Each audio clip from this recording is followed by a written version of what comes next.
Quando você está na roda de amigos, todo mundo usa. Sua mina usa, seu parceiro usa. E basicamente você vê que todo mundo tá descontraído, tá legal, tá divertido. E quando você não usa, você é taxado como careta. Chegou um momento que eu não queria ser mais o careta da roda. Tá ligado que você vira careta quando você não usa essas coisas, né?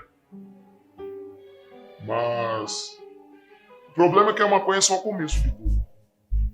Depois da maconha as coisas vão evoluindo e evoluindo para um lado muito ruim. E basicamente estraguei a minha vida durante anos. Eu fico até com vergonha de falar, mas devido à maconha eu sofro de impotência sexual.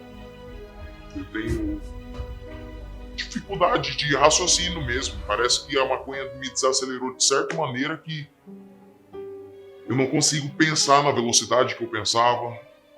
Bloqueou minha mente. E isso me prejudica. Me prejudica no trabalho, me prejudica com minha família, me prejudica no dia a dia. Por mais que eu tenha parado, parece que o processo que ela faz na nossa vida já eternizou pra mim.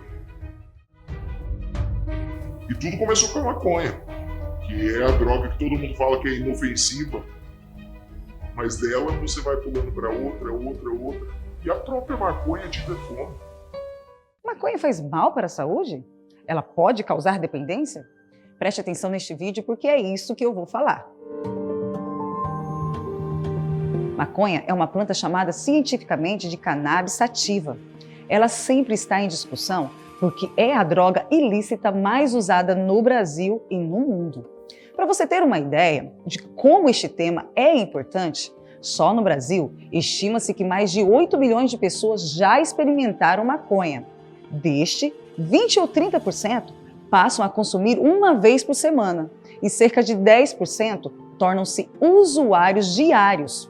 Mas afinal de contas, quais são os efeitos da maconha? A maconha geralmente é fumada como um cigarro, mas também pode ser ingerida ou misturada com alimentos. 5 ou 10 minutos depois de ter fumado a maconha, a pessoa começa a sentir os efeitos imediatos, que são aceleração dos batimentos cardíacos, falta de coordenação motora e de equilíbrio, boca seca, olhos avermelhados e aumento do apetite. A concentração e a memória ficam prejudicadas, assim como a noção de tempo e espaço. A maconha pode causar uma sensação de relaxamento, bem-estar e calma, como uma sensação de angústia e medo de perder o controle. Podem ocorrer ataques de pânico ou paranoia, que é uma sensação de estar sendo observado ou perseguido, e alucinações auditivas e visuais. Isso depende da pessoa, do estado de espírito, do ambiente que ocorre o consumo e também das características e concentração da droga. Entre 20 a 30% relatam sentir ansiedade ou ataques de pânico com o uso da maconha. Esses efeitos agudos geralmente duram de 2 a 3 horas, mas existem casos que podem durar de 12 a 24 horas, dependendo da quantidade e da potência da droga. Os principais efeitos de quem faz o uso de maconha por um tempo prolongado são alterações cerebrais.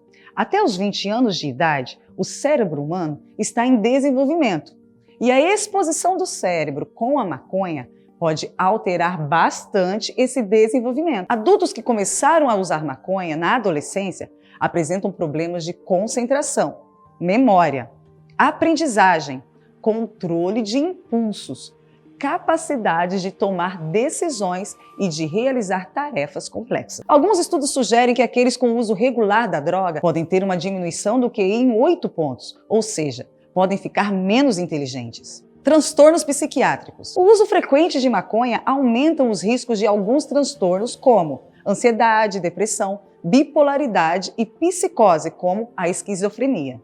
Vários estudos já mostraram que adolescentes que consumiam a maconha uma vez por semana têm um risco de 310% maior de ter esquizofrenia. Esse risco pode chegar a 700% a mais se esse uso for mais pesado da droga. Não podemos dizer que a maconha é a causa dos problemas psiquiátricos, Mas o que nós sabemos, com certeza, que quanto mais cedo, mais frequente e mais prolongado o uso, maior a chance de ter esses problemas. Principalmente quando já se tem uma tendência individual ou familiar. Além disso, os usuários de maconha estão mais suscetíveis aos mesmos problemas dos usuários de tabaco, como asma, bronquite, enfisema e até câncer. Tem mais risco de infarto, AVC e outras doenças circulatórias. E no caso dos homens, podem ter infertilidade, porque a maconha altera a qualidade dos espermatozoides durante algum tempo. Durante algum tempo, acreditou-se que a maconha não causava dependência química. Porém, já está confirmado que isso não é verdade. Os estudos mostram que 1 a cada 10 pessoas que usam maconha se tornam dependentes. E esse número aumenta de 1 para 6 se o início do uso for na adolescência. Dos que usam diariamente, metade se tornam dependentes. Existem tentativas frustradas de parar ou diminuir o consumo e aparecem sintomas de abstinência quando a pessoa para de fumar maconha.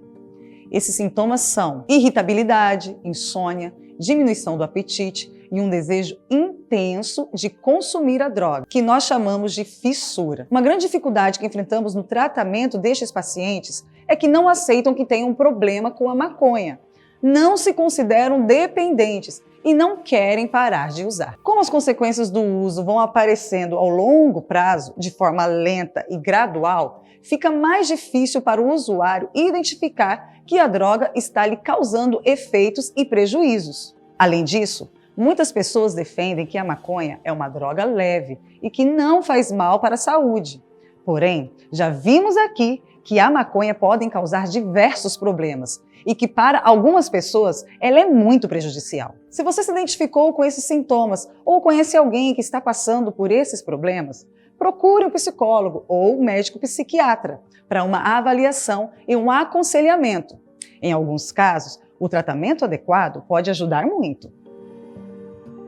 Você sabia que a Anvisa, o órgão brasileiro que regula os produtos e serviços de saúde, já reconheceu a maconha como planta medicinal? Isso não significa que fumar maconha faz bem para a saúde, nem que seu uso esteja liberado, mas sim que algumas substâncias da planta podem ser utilizadas para a fabricação de remédios. Uma fase de muitas descobertas. E é na juventude que surgem as curiosidades, a vontade de experimentar o novo. Muitas aventuras e até riscos podem caracterizar essa fase. E é justamente aí que podem aparecer as drogas. Muitas vezes usadas para estreitar os ditos laços sociais. Às vezes, esses laços são considerados como má companhia. Principalmente quando se descobre que é o seu filho que está usando droga. E alguns pais se sentem culpados, questionando onde que erraram. Nesse momento, o diálogo, a paciência e a parceria da família são muito importantes, viu? Buscando tratamento com os profissionais da saúde para acompanhar esse jovem. Portanto, gente, o afeto, o cuidado e a educação são fundamentais para manter uma juventude forte e distante das drogas. Pegou? Copiei!